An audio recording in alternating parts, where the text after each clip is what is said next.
오늘 우리에게 주신 하나님의 말씀을 보겠습니다. 누가복음 1장 26절부터 31절까지 말씀입니다. 저와 여러분들이 뜻을 생각하면서 한 절씩 교독하시겠습니다. 먼저 제가 26절 말씀 봉독드리겠습니다. 여섯째 달에 천사 가브리엘이 하나님의 보내심을 받아 갈릴리 나사렛이란 동네에 가서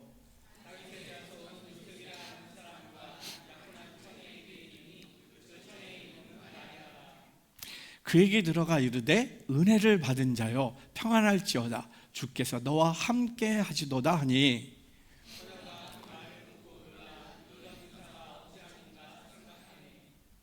천사가 이르되 마리아여 무서워하지 말라 내가 하나님께 은혜를 입었느니라 보라 내가 잉태하여 아들을 낳으리니 그 이름을 예수라 하라. 아멘. 오늘 본문을 통해서 주시는 하나님의 말씀 제목이 은혜를 받은 자입니다. 같이 한번 읽어볼까요? 시작. 은혜를 받은 자. 사실 은혜를 받은 자는 다른 사람들이 아니라 바로 저와 여러분들인 줄로 믿습니다. 여러분, 우리들의 삶은 하나님의 은혜로 이루어진 줄로 믿습니다. 그러면 하나님의 은혜로 이루어진 우리의 삶이라면 우리들의 삶의 방식은 무엇이어야 되겠습니까? 하나님의 은혜로 시작되고 하나님의 은혜로 여기까지 왔는데 우리들의 삶을 살아가는 방식은 무엇일까요? 그것은 바로 하나님의 은혜인 줄로 믿습니다.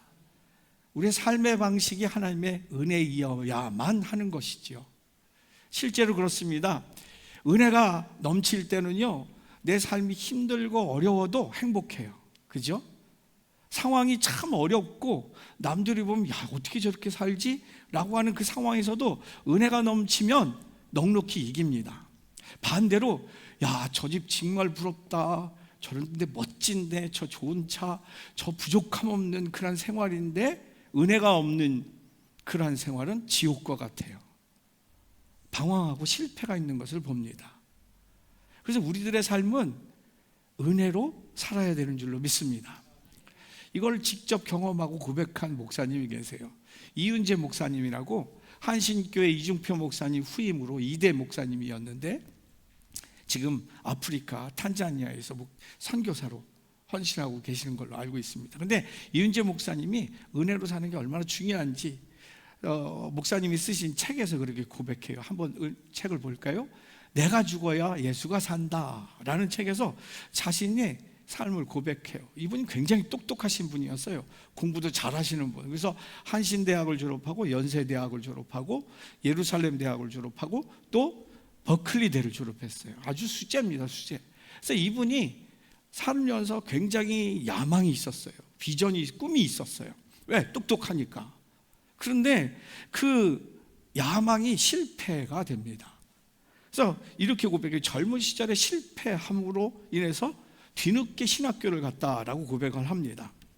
근데 신학교에 들어가자마자 제일 먼저 깨달은 것이 있다는 거예요. 그게 뭐냐? 자기가 너무 인생을 낭비하면서 살았다라는 것을 깨닫게 됐대요. 그래서 그때부터 이 목사님은 정말 바쁘게 살기 시작했다는 것입니다. 근데 그 바쁘게 사는 이유가 잃어버린 시간을 만회하려는 그런 처절한 몸부림이었다라는 거예요. 그래서 신학교 가서 공부도 열심히 하고 목회도 열심히, 아주 열심히 했대요. 월요일도 없고, 월요일 날은 좀 목회자들은 쉬는 날이에요, 사실. 근데 월요일도 없고 추석도 없다는 거예요. 휴일도 없이 그저 목회하는데 신방하고 설교 준비하고 신학 공부하고. 그런데 그렇게 열심을 낸 그 열심은 문제가 뭐였냐? 바로 그리스도와 상관없는 열심이었다라는 거예요. 그것은 예수님 때문도 아니고 예수님으로 받은 은혜 때문도 아니라 얘기예요.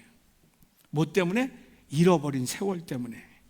내가 조금 더 성공을 일찍 했으면, 이런 인간적인 꿈을 위해서, 야망을 위해서 그 열심을 냈다라는 겁니다. 그러다가 그 길이 계속 막히다가 미국으로 가서 그 꿈을 펼치고자 했는데 미국에 가는 길이 막혀가지고 이스라엘로 가게 됐대요. 그래서 거기서 예루살렘 대학을 입학을 한 거죠. 근데 거기서 혼자 시간이 있어서 갈릴리를 여행할 시간이 있었다는 거예요. 갈릴리 여행하는데 어디를 갔냐? 예수님이 베드로를 부르시는, 그 부르셨던 타부가라는 그러한 바닷가에 도착을 했대요. 그래서 거기서 조용히 혼자 성경을 읽는데, 어떤 성경을 읽었냐? 요한복음 21장 15절을 읽었는데, 그 요한복음 21장 15절은 예수님이 부활하시고 다시 자신을 부인을 3번이나 하고 저주까지 하고 실패해서 다시 자기의 삶으로 돌아간, 업으로 돌아간 이 베드로를 찾아간 거죠. 찾아가서 말씀을 하신 게 오늘 이 요한복음 21장 15절 말씀이에요. 한번 볼까요? 그들이 조반 먹은 후에 예수께서 시몬 베드로에게 이르시되 요한의 아들 시몬아, 내가 이 사람들보다 나를 더 사랑하느냐 하시니, 이르되 주님 그러하나이다. 내가 주님을 사랑하는 줄 주님께서 아시나이다. 이르시되 내 어린 양을 먹이라 하시고, 이 말씀을 읽게 됐대요, 갈릴리 바닷가에서. 근데 이 말씀을 읽는데 갑자기 예수님이 이 목사님 앞에 나타나서 말씀하시는 것처럼 느껴지더래요. 그리고 주님이 그렇게 물으셨대요. 사랑하는 윤재야, 네가 나를 사랑하느냐라고 질문을 하시더래요. 만약에 예수님이 나타나서 윤재야, 네가 나를 위해서 그렇게 열심히 목회하고 있다며, 그래서 나를 위해서 더 열심히 하려고 여기 예루살렘 대학까지 왔다며 라고 질문을 하셨다면, 네 그렇습니다라고 자신 있게 얘기할 텐데, 주님이 그렇게 묻지 아니하시고 네가 나를 사랑하느냐라고 물으셨다는 거예요. 근데 그 물음이 이 비수가 돼서 가슴을 팍 꽂히더래요. 자기 자신만을 위해서 지금 달려오고 여의치 않아서 신학대하고 가가지고 멋진 대형교회 목회를 하겠다라고 야망을 품고 온 자신에게 네가 나를 사랑하느냐라는 질문이 완전히 자기 자신을 무너뜨리더래요. 그 자리에서 꼬꾸라져서 통곡을 하고 이렇게 씁니다. 왜 그렇게 긴 세월을 나 자신만을 위해 살아왔는지 모르겠습니다. 인생에 실패하고 신학교에 들어갔으면 그때부터라도 주님을 위해 살았어야 합니다. 그러나 저는 여전히 저 자신만을 위해 살았습니다. 신학교 오기 전에도 신학교에 온 후에도 제 인생의 주인은 오직 저였습니다. 목회는 제게 실패한 지난 시간을 되돌릴 수 있는 것 같은 기회요, 또다시 펼치는 인생의 도전 같은 것이었습니다. 거기에 왜 주님이 없었는지 저는 미처 몰랐습니다. 그저 신학교에 가면 그것으로 된 줄로 알았지만 그리스도가 없는 신학교는 저에게 두피처에 지나지 않았습니다. 그때 제가 깨닫고 결심했습니다. 아, 그렇다. 내 안에 예수님이 없었구나. 내 목회와 인생의 중심에 그리스도가 안 계셨구나.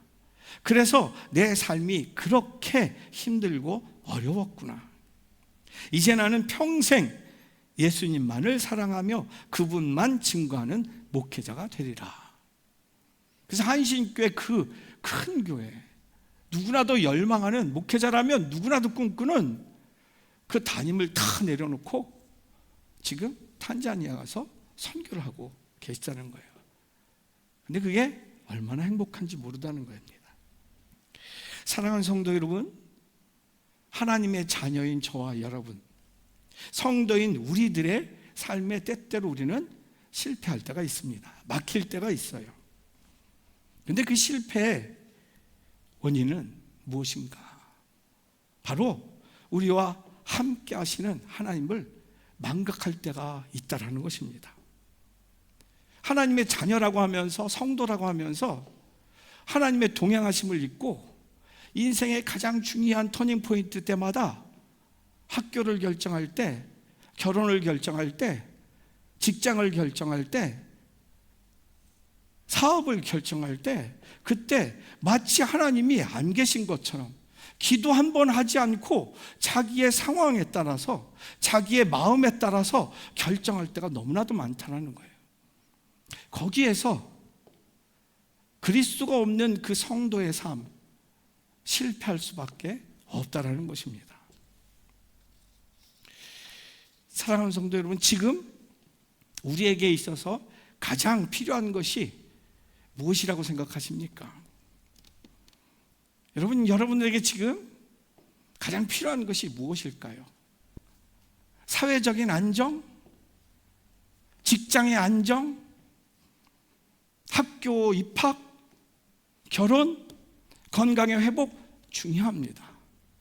그런데 그거보다 더 중요한, 그 모든 상황 속에서도 넉넉히 이기게 하는 가장 중요한 것이 동행하시는 하나님의 은혜인 줄로 믿습니다. 저는 그래서 여러분을 사랑하는 마음으로 간절히 축복합니다. 여러분들이 지금 예배를 드리면서 오늘 말씀을 묵상하면서 이미 저와 여러분과 함께 하시는 하나님을 발견하실 수 있기를 간절히 소망합니다. 그리고 매 순간마다 그 어떤 상황에서도 함께 동행하시는 하나님의 은혜를 누리실 수 있기를 주님의 이름으로 간절히 축원합니다. 그래서 오늘 말씀 제목이 은혜 받은 자예요. 은혜 받은 자. 그런데 오늘 본문을 통해서 말씀하시는 은혜 받은 자의 은혜는 무엇일까요? 한번 볼까요? 은혜 받은 자의 은혜는 뭐냐? 바로 삶에 찾아오시는 은혜라는 거예요. 삶에 찾아오시는 은혜. 이게 얼마나 중요한지 몰라요. 하나님 어디 계십니까?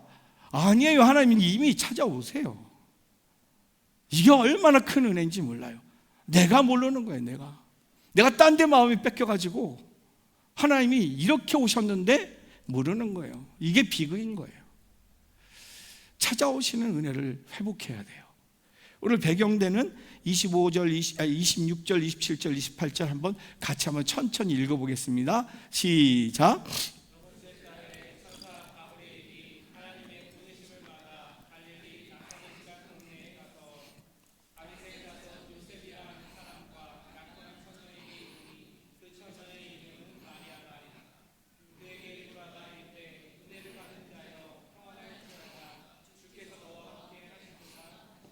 아멘. 우리가 지금 누가복음을 묵상을 하고 있어요.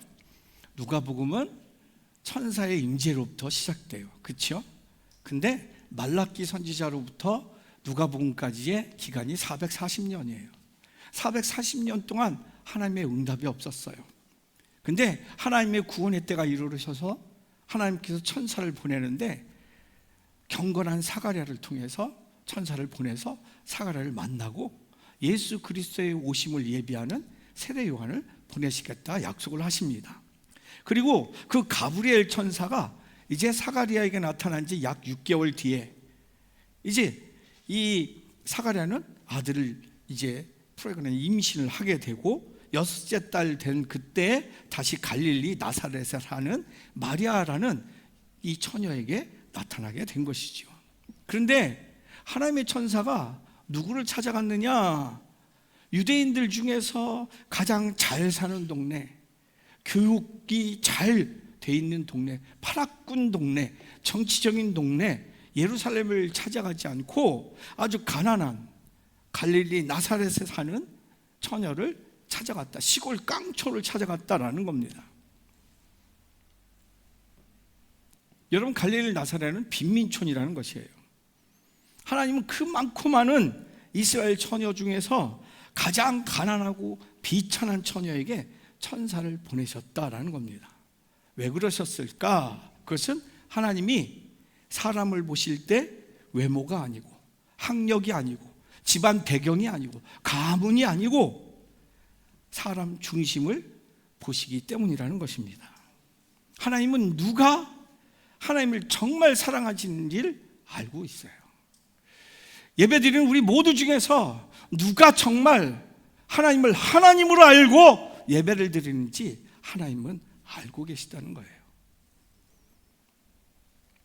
그리고 그 사람을 향한 하나님의 놀라운 응답, 구원의 계획, 구원의 역사를 알려주십니다.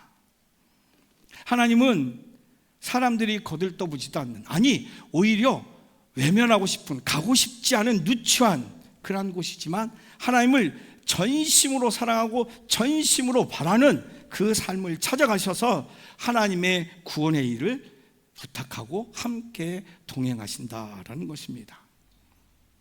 저는 이러한 축복, 그 상황과 관계없이, 형편과 관계없이 그 누추한 곳이라고 할지라도 그곳에 찾아오시는 그 하나님의 은혜를 저와 여러분들에게도 임하기를 주님의 이름으로 축원합니다. 우리는 때때로 잘 살 때도 있지만 잘 못 살 때도 있어요. 잘 못 살 때는 돈이 없어 이게 아니라 신앙이 무너져가지고 좌절에 빠져서 에이 캐싸라 될 대로 되라 하면서 타락에 빠지기도 하고 인생을 놓을 때도 있어요. 막 내 자신을 학대할 때가 있어요. 그리고 아무렇게나 굴릴 때가 있어요. 어느 순간 사람들이 상대하고 싶지 않은 그러한 모습과 그러한 처지에 처할 때가 있습니다. 그런데 오늘 하나님은 천사를 어디로 보내셨는가? 바로 그러한 사람들은 보지 않는, 외면하고 싶은 그 부끄러운 그곳에 하나님을 열망하는 그 마음을 보시고 그 영혼에게 찾아가셨다는 거예요. 그리고 세상을 구원할, 그 자신을 구원하는 것뿐만 아니라 세상을 구원할 그 놀라운 능력의 계획을 함께 하시길 원하셨다라는 거예요. 저는 이 하나님, 이 찾아오시는 은혜가 여러분의 삶에 영원히 있길 간절히 소망합니다. 어떻게 가능할까요? 하나님은 한순간도 우리를 놓치지 않으세요. 근데 내가 모르는 거예요. 내가 뺏기는 거예요. 내가 딴 데 마음을 뺏기고. 그래서 근데 마리아는 하나님께 집중하고 있었다는 거예요. 그 집중하고 있었던 이유를 우리는 이렇게 볼 수가 있어요. 그 천사의 부르심에 놀라고 기쁘고 막 이래야 되는데 의외의 반응을 하죠. 마리아가 29절 말씀을 보면 이렇게 기록하고 있어요. 처녀가 그 말을 듣고 놀라 이런 인사가 어찌민가 생각하며, 이런 본문을 보면 가브리엘 천사가 마리아 앞에 나타났어요. 근데 마리아가 놀랐다는 얘기는 없고 그 말에 놀랐다라고 기록하고 있어요. 사가랴는 나타난 그 자체로 놀랐어요. 그런데 마리아는 그 천사가 나타났다라는 그곳에 놀란 게 아니라 그 말에, 그 선포된 구원의 계획에 놀랐다는 거예요. 마리아는 천사를 보고도 두려워하거나 놀라지 않았다라는 거예요. 그 얘기는 무슨 얘기예요? 마리아는 배우지 못하고 아주 빈민촌에 사는 아주 천박한 여인이었지만 이 세상의 주관자가 하나님이시고 지금도 하나님이 주관하시는 것을 믿고 있었다라는 거예요. 천사가 나타났어? 그럼 하나님이 또 이끄시나 보다 라는 거예요. 이게 얼마나 놀라운 일인가. 그 대신 마리아는 가브리엘의 인사말에 놀랐다라는 거예요. 인사말에 놀랐다. 이 마리아가 놀란 것은 그 나타남이 아니라 인사에 놀랐다는 거예요. 28절을 한번 다시 한번 보죠. 그에게 들어가 이르되 은혜를 받은 자여 평안할지어다 주께서 너와 함께 하시도다 하니 29절 처녀가 그 말을 듣고 놀라 이런 인사가 어찌함인가 생각하며 28절 다시 한번 보여줄래요? 지금 그에게 들어가 이르되 은혜를 받은 자여 평안할지어다 했더니 놀랐다는 거예요. 이 말씀을 통해서 우리가 추측할 수 있는 것은 마리아는 자기 자신에 대해서 한 번도 은혜 받은 자라는 생각을 해본 적이 없었을 것이라는 거예요. 왜요? 은혜 받은 자요라고 이야기하니까 놀랐다는 것입니다. 사실 마리아는 자신이 다른 사람들로부터 관심이 대상이 된 적이 한 번도 없었습니다. 그리고 자기 자신을 봐도 어떻게 봐도 하나님으로부터 은혜 받을 그런 자격을 아무리 찾아봐도 찾을 수가 없었던 것이죠.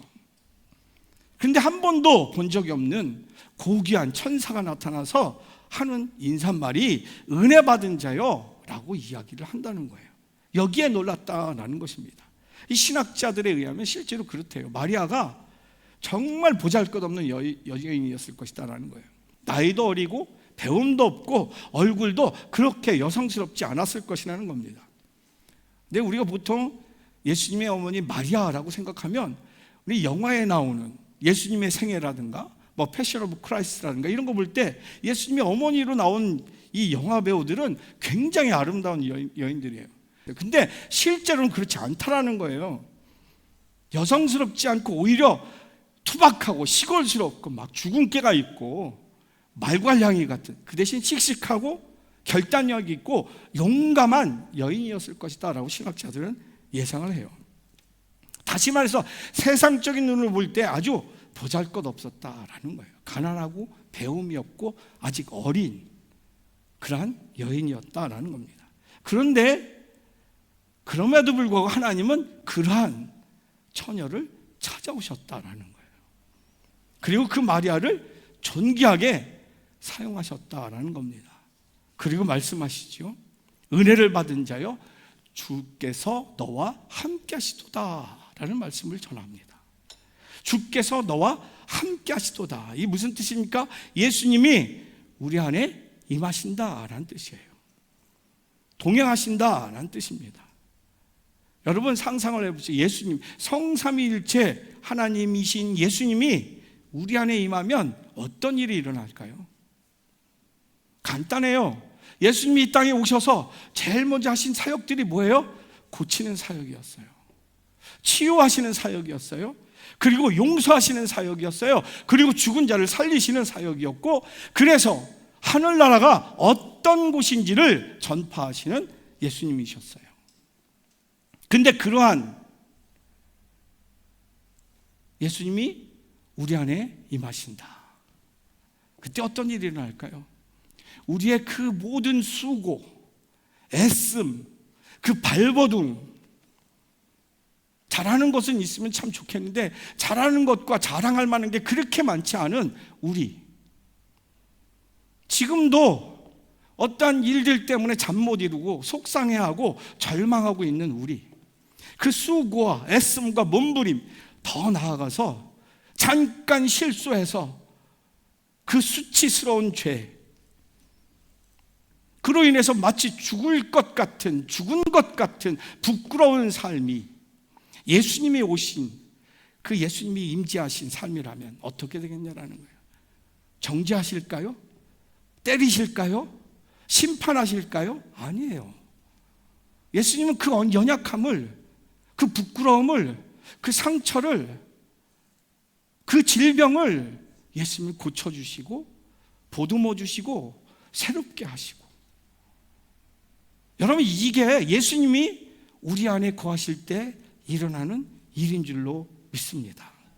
더군다나 그렇게 고치시고 회복하시고 죽은 생을 살리신 그 예수님이 어떻게 거기서 끝나요? 아니에요. 나아갈 길, 삶의 열매, 존귀한 구원에 동참하게 하실 줄로 믿습니다.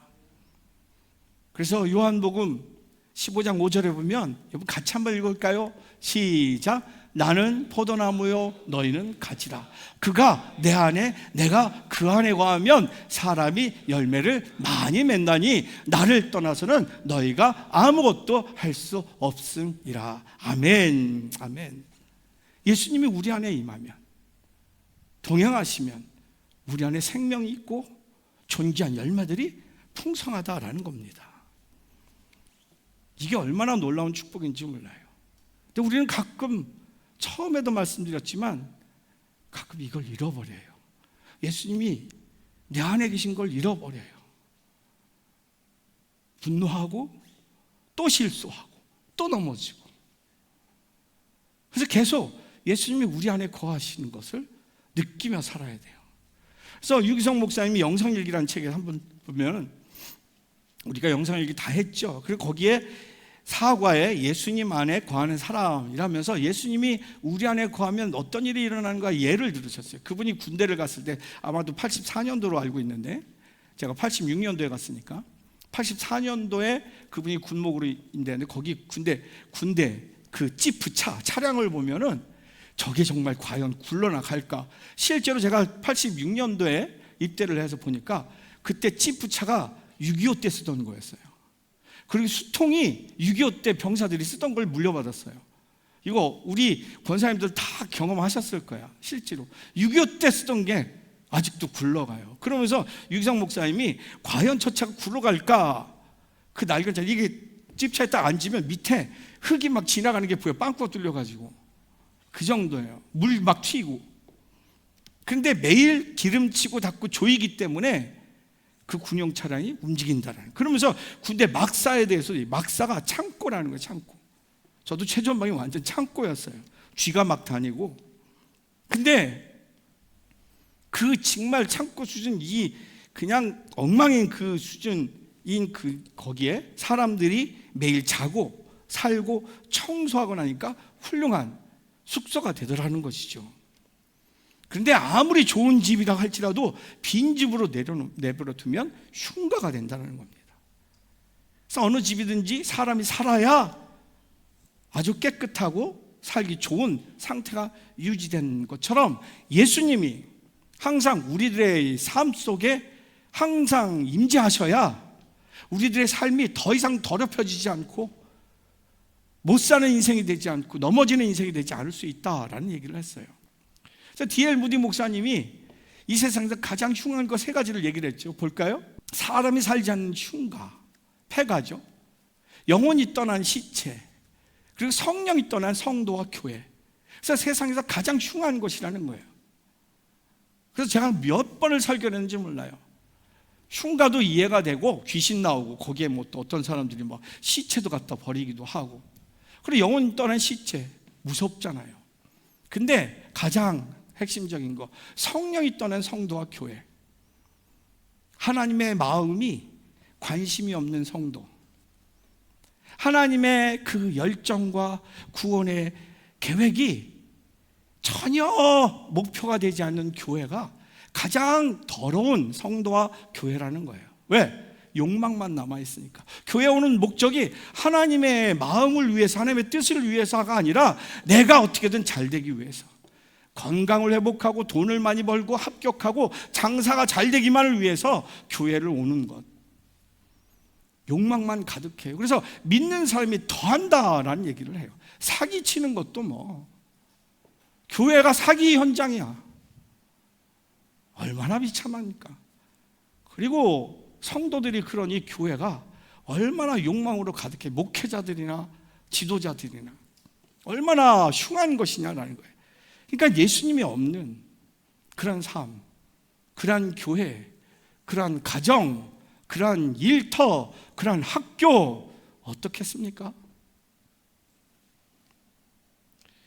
우리들의 삶에, 우리들의 마음에, 우리의 영 속에 예수님이 임하시면, 함께 거하시면, 동거하시면 우리는 항상 정돈된 삶을, 깨끗한 삶을, 능력 있는 삶을 살 수 있는 줄로 믿습니다. 죄를 위하여서 죄와 맞서 싸울 때도 내가 죄짓지 않게 노력하는 것이 아니라 동거하시는 예수님이 그 죄를 막아주시고 그것을 이기게 하시는 그 놀라운 축복, 그게 동거의 축복이에요.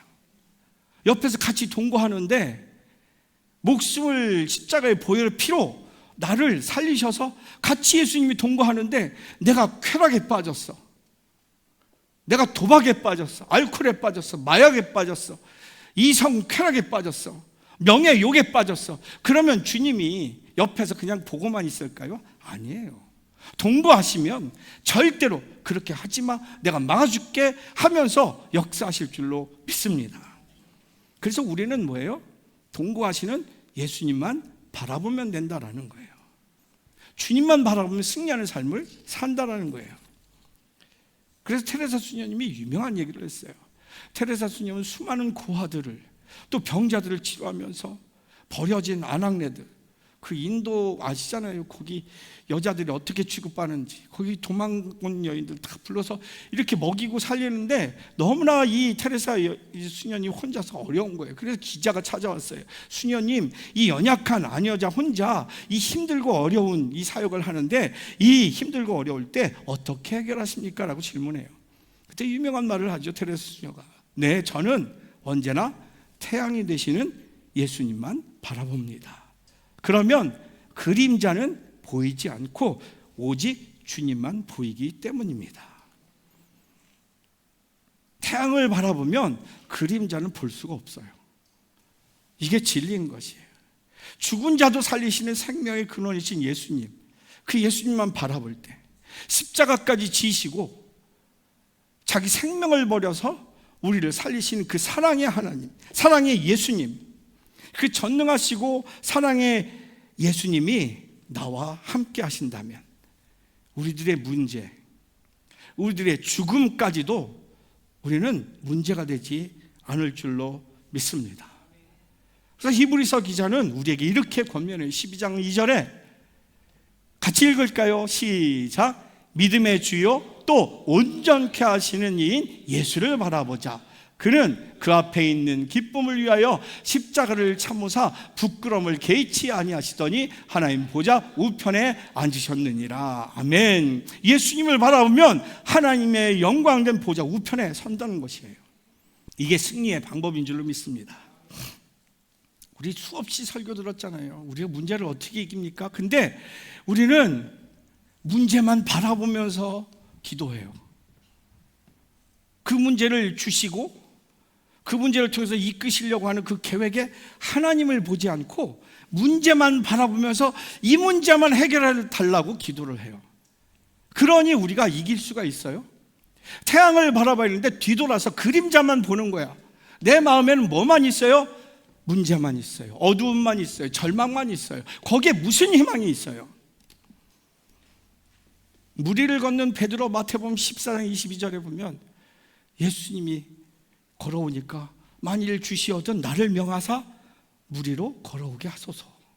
근데 예수님을 바라보면서 베드로는 걸었어요. 근데 갑자기 상황을 본 거예요. 상황을 보니까 죽을 수밖에 없는 거죠. 근데 주님을 보니까 이 상황을 정복하고 다스리고 밟고 일어서는 승리자인 것이죠. 그래서 다윗은 시편 34편 8절에 여호와의 선하심을 맛보아 알지어다 라고 얘기를 해요. 선하심을, 그 능력을 그분을 의지하여서 맛보아 알지어다 라는 거예요. 알 때 비로소 바라볼 수가 있어요. 우리가 언제 알겠습니까? 작은 것이라도 말씀대로 말씀을 선택하는 거예요. 살면서 조금 거짓말하면 편할 것 같고 내 책임이 회피될 것 같지만 거짓말을 하지 않고 그것은 내 책임이다 라고 정직하게 그 책임을 지을 때 비로소 주님께서 내 존귀함을 회복시키시고 더 신뢰성을 쌓게 하시고 더 큰 것을 맡기시는 그 선하심을 맛보아 알 때 비로소 그 어떤 큰 일도 내 책임으로 정직하게 하나님의 이끄심을 맛보아 아는 사람만이 하나님을 바라볼 수 있는 줄로 믿습니다. 한 번도 말씀대로 살아보지 않은 사람은 야 이거 이렇게 가다 죽는 거 아니야? 이 매출이 확 떨어졌는데 그래도 뒷돈 거래 좀 하고 좀 리베이트도 하고 그래야 좀 살지, 그래야 헌금도 할 수 있지. 한 번도 말씀대로 살아본 적이 없어요. 한 번도 하나님의 역사, 능력을 경험한 적이 없어요. 그 사람은 결코 예수님이 동행하셔도 예수님을 바라볼 수가 없어요. 그래서 요한계시록 1장 10절에 요한이 환상을 보면서 이렇게 얘기해요. 볼까요? 주의 날에 내가 성령에 감동되어 내 뒤에서 나는 나팔 소리 같은 큰 음성을 들으니, 여기서 성령에 감동되어, 그러니까 NIV 성경을 보면 I was in the Spirit, in the Spirit, 하나님의 영 속에 있다라는 거예요. in the Spirit. 그때 하나님의 음성이 들린다라는 거예요. 여러분 하나님의 음성을 듣고 사십니까? 이게 얼마나 중요한지 몰라요. 어떻게 하나님의 음성을 듣습니까? 라고 질문하는 사람들 많아요. 심지어 목사들도 하나님의 음성을 어떻게 듣고 그 사입이야 라고 얘기를 해요. 뭐라고 그랬어요? 하나님의 음성, 큰 음성을 들으니라고 기록하고 있는데, 그러면 안 들어야 되는 거예요? 하나님의 음성이 들려요. 어느 때? 성령에 감동됐어요. 다시 말해서 성령 안에 내가 거할 때 하나님의 말씀이 들린다는 거예요. 내 인생의 생애 주기에, 사춘기 때, 결혼 때, 그리고 아이 낳을 때, 직장 선택할 때, 그리고 아이들을 결혼시킬 때, 내가 환갑이 될 때, 그때그때 아주 중요한 터닝포인트 사용해 주기 때마다 이렇게 해야 될지 저렇게 해야 될지 갈등 생길 때, 성령에 감동될 때 하나님의 음성이 들리면 인도받을 수 있는 줄로 믿습니다. 안 들리니까, 아무리 기도해도 응답이 없으니까, 그래 일단 좋은 데를 선택하고 편한 데를 선택하고 하나님의 말씀은 아닌 것 같고, 일단 내가 잘 되고 그 다음에 교회 떳떳이 가서 그래서 헌금하고 직분 맡아야 되지 않겠나? 아니에요. 거기에 실패가 있어요. 그 공동체 무너지는 거예요. 성령에 감동됐을 때 하나님의 음성이 들린다라는 거예요. 하나님의 음성이 매 순간 선택할 때마다 들려지는 그 인생은 잘못 선택할 수가 없는 줄로 믿습니다. 실패할 수가 없는 줄로 믿습니다. 매 순간 하나님의 이끄심 가운데, 진리 가운데, 생명 가운데 살아가게 될 줄로 믿습니다. 질문 드리고 마칠게요. 지금 나에게 있어서 하나님의 은혜 받은 모습은 어떤 것들이 있습니까? 하나님의 은혜 받은 모습은 뭐냐? 간단하게 하나님의 동행하심으로 행하는 일, 하나님께서 나와 함께 거하셔서 내가 지금 하는 일, 절대 세상 사람들은 하지 않을 일, 손해보는 일, 양보하는 일, 무시당하는 일, 하나님의 은혜 받은 사람만이 할 수 있는 그 일들은 무엇이 있는가라는 거예요. 그것만이 우리의 능력이 될 것입니다. 그것만이 세상과 다른, 세상을 정복하는 능력이 될 줄로 믿습니다. 그 은혜의 삶이 여러분을 승리케 하고 행복하게 하고 있습니까? 저는 여러분들에게 모든 것을 이기시고 생명으로 이끄시는, 찾아오시는 예수님을 여러분들 발견하실 수 있기를 간절히 소망합니다. 그리고 작은 예수님으로 사실 수 있기를 간절히 소망합니다. 이번 명절 여러분 친척들 만나시죠? 그때 여러분 예수님으로 여러분들이 나타나셨으면 좋겠어요. 네가 이렇게 했으니까 나는 이렇게 한다. 아니에요. 참 불쌍한 거예요. 내 사랑하는 친척들인데 참 불쌍한 거예요. 예수님이라면 그 영혼 보듬어 줄 거예요. 그렇죠?